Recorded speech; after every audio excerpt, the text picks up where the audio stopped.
What's going on, guys? Charles Weinraub AKA the Handsome Homebuyer, AKA Captain Permit, looking a little bit like Jason Statham today with my new haircut, just slightly less jacked. And today, on this week's educational vlog, we're talking about how to find great contractors. There's been a ton of people that have been asking me this through my text platform. If you haven't subscribed, please subscribe to the text platform. And obviously, like, subscribe, ring the bell, leave comments, do all that good stuff on this video. So when it comes to construction, there's two ways you can basically do construction. You can either hire a general contractor or you can hire individual trades. So let's kind of discuss the pros and cons of both and let's define them a little bit. So a general contractor is a person that comes in and essentially they run the entire job. They either have staff and or they use subcontractors or different tradespeople to come in and do the job, depending on what it is, whether it be a new construction house, a gut renovation, whatever it is. They essentially handle everything for you, soup to nuts. Now, what are the pros of this? The pros in a nutshell are it's easier. So you have to really decide what kind of person you are, what kind of knowledge you have, and what kind of time you have, which we'll talk about in a minute, and where your time is best spent. So general contractor is going to handle everything. You're not going to have to do anything. Essentially what you do is you give them the keys and you say, when you're done, give me the keys back, and you pay them at different increments during the job, and they run the job with their own people and they bring in subcontractors as well, okay?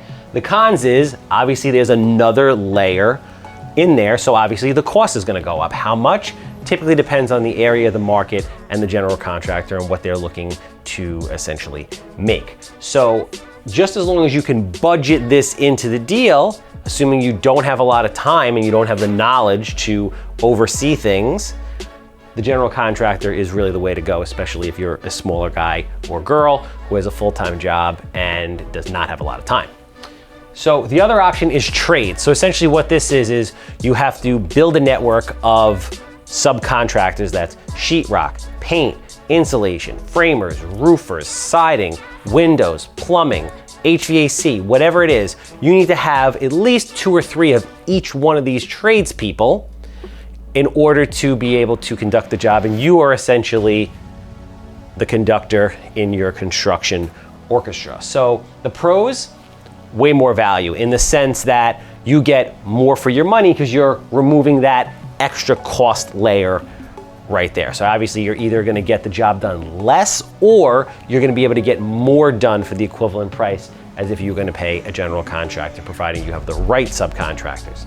Okay? The cons are it's harder, it's more difficult because it is more time consuming and it requires a lot more knowledge. Time consuming in the sense of a bunch of different things. A, it takes time to build your network of subcontractors.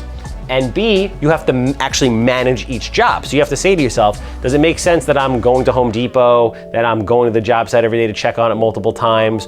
Or is it better if I'm paying a general contractor a little bit more money and I do what I do best, which is network to bring in new deals, new opportunities, scale my business, and bring in money? On the knowledge side, I mean, I don't even have to hammer a nail. Through this process, I learned about construction theoretically. I can't do it physically, but I learned about it theoretically. But how much knowledge do you have about construction? Be honest with yourself. You know, if you're gonna sit here and be the conductor, you better know how to play every instrument, you know what I mean? Or at least know enough about it that you could speak intelligently. So now that you understand the difference, where do you find them? And I get this constantly. Charles, where do I find them? Where do I find them? Where do I find them? Well, unfortunately, there's no magic bullet, right? There isn't. It's just like every other business. You have to get out there. Number one is social media. I'm on every single social media platform, and if I need something, that's the first place I go. I'll put out questions and I'll say, looking for this, looking for that. And thankfully, I have a pretty decent following in my local area, and I'll get a laundry list of referrals. Some will be good, some will be bad, but that's one way of going about doing it. Your network in general and just networking. If you're going out there and you're meeting other investors, you go into meetup groups, you know, you have subcontractors. Subcontractors know other subcontractors because they see them on the job sites all the time. So obviously ask for them. And this is the same thing for general contractors and for subcontractors, right? Go into, when you're in Home Depot or places that you're picking up supplies, ask them, do you have a great plumber that you recommend? Do you have a great general contractor you recommend? Who do you know? Always be asking everybody. Ask your neighbors. Talk to every human being you possibly can. This goes for everything, okay? And another thing, which is kind of like my silver bullet, is churches and religious organizations. So this might sound a little crazy, but this is my thing. I used to do it when I was in the body shop business, and it has proven to do me well after that and in every business after. So if you go to different religious groups, whether they be churches, whatever it might be, and you speak to the pastor and you say, hey, listen, my name's Charles, I'm the Handsome Homebuyer. I do 70 to 110 houses a year, and I am looking for a general contractor, or I'm looking for construction people, either as employees or subcontractors. Do you happen to have somebody in your congregation that could benefit from this type of work? And hopefully, and usually there are people there that they can recommend. The reason why I like this is the people that the pastor is going to recommend, in my experience, are people that typically go to that religious organization 2 to 3 times a week.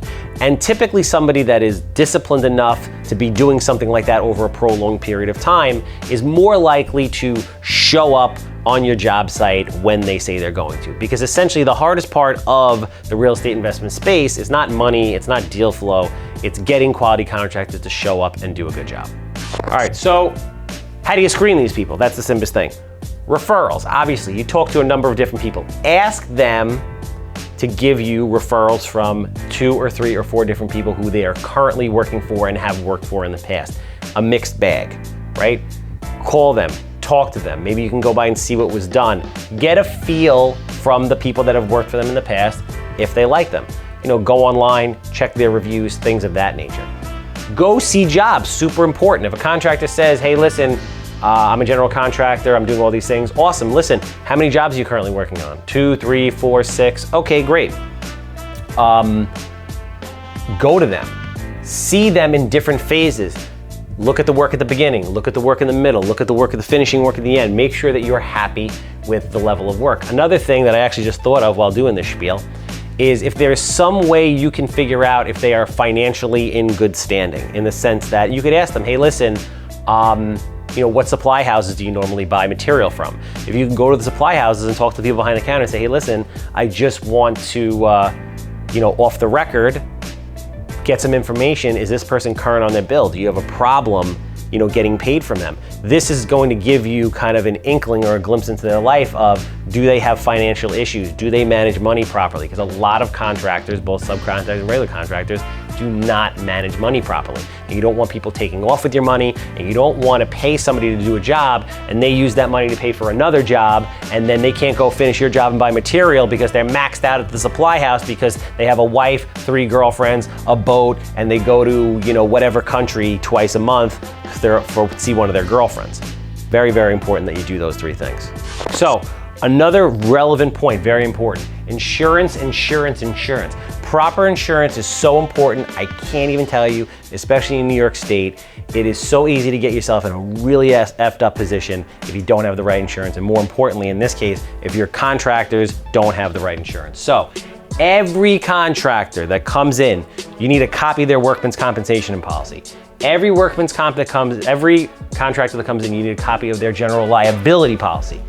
Workman's comp covers their people if they get hurt on the job. The liability policy you have on the house does not cover that. It covers slip and fall of somebody just walking and falling on the floor, like a realtor or a neighbor or a postman or something. Liability insurance, they need their own liability insurance.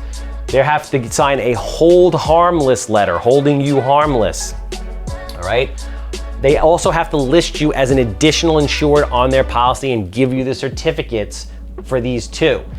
And most importantly, have your broker vet their coverage levels. So what you do is you send their information, their insurance information, to your insurance broker and let them vet the levels to make sure that it's an appropriate amount of coverage. If you have coverage and it's not enough to take care of pretty much anything, if somebody gets hurt, God forbid, they're gonna max that out in 2 seconds, and you're gonna be in trouble and left holding the bag. So make sure that you do all of these things. Make sure the policies are always current. Make sure you're listed as an additional insured, there's a hold harmless. And even if you have to pay more money for a contractor with insurance, which inevitably you're going to, it is worth the added level of protection. Just make sure you budget that in to your pro forma when you're buying a house. That concludes that episode. I hope you guys liked it. I hope you found it educational. Get out there, go meet people, make sure you're covered, check on the quality of work, and that's how it's done. And listen, over the course of your career, you're gonna cycle in and cycle out. I've been working with my subcontractors for a very long time. I have one OG who's literally been there from the second house I've done. But don't be afraid to turn over people and make sure that you have a few of everything, because you never want to feel like somebody's holding you hostage, or if they bail, because sometimes people get funny. They can be real great for a prolonged period of time, and all of a sudden they have family problems. Who knows what happens? They fall off the wagon, they start drinking. Who knows? I've seen it all. You don't want to get stuck on a project because you have contractors that disappeared on you. All right. Thank you again. If you made it this far, please like, subscribe, leave a comment. We love to make videos about anything and everything you guys like in the real estate world.